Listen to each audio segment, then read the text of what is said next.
খেলা এক জিনিস আর রাজনীতি আর এক জিনিস। হ্যাঁ, তো এখানে তো এটা হওয়া উচিত না, উচিত ছিল না। কিন্তু হওয়া উচিত না মানে কোনটা হওয়া উচিত? মুস্তাফিজকে নিয়ে যেই ঘটনা ঘটালো এই মোদী সরকার আর তার আরএসএস, এটা খুবই একটা ছোট্ট একটা সামান্য জিনিসকে নিয়ে এটা কোন পর্যায়ে নিয়ে গেল।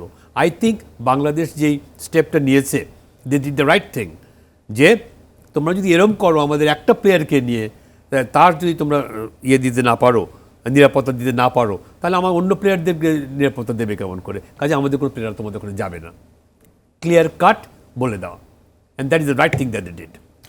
আমার মনে হয় যে আইসিসি ওইখানে ব্যর্থতার পরিচয়। আচ্ছা, আমি এখানে একটু আব্দুল আহমেদ আপনার কাছে আসবো। অনেক ক্রিকেট বোদ্ধা, ক্রিকেট বিশ্লেষক, এমনকি তামিম ইকবাল, অনেক স্পোর্টস জার্নালিস্টরা যারা এক্সপেরিয়েন্স, তারা বলতে যাচ্ছে লং টার্মে বাংলাদেশের খুব ক্ষতি হয়ে গেল হতে।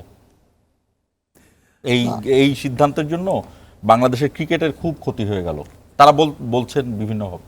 না, আমি এটা মনে করি না। এই ধরনের পাকিস্তানের প্লেয়াররাও এই ধরনের করেছে, ইন্ডিয়ান প্লেয়াররাও অন্যান্য দেশে যখন তার সিকিউরিটির বিষয়, আমি তো আমার যে প্লেয়াররা আছে তার সিকিউরিটি বিষয়টাকে আমাকে তো দেখতে হবে।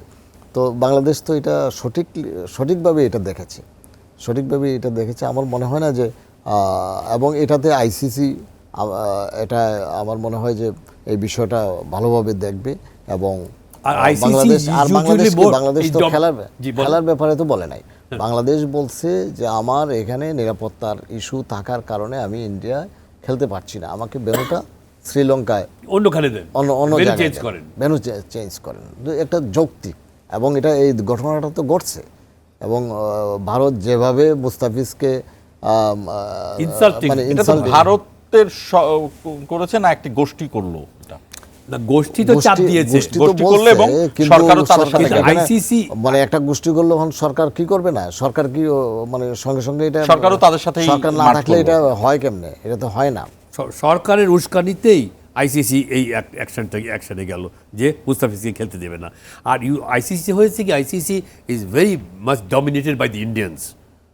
হ্যাঁ, খুব বেশি তাদের প্রভাব এখানে অস্ট্রেলিয়ানদের সাথে তাদের প্রবলেম হয়, ওই ইংলিশ ক্রিকেটের সাথে তাদের প্রবলেম হয়।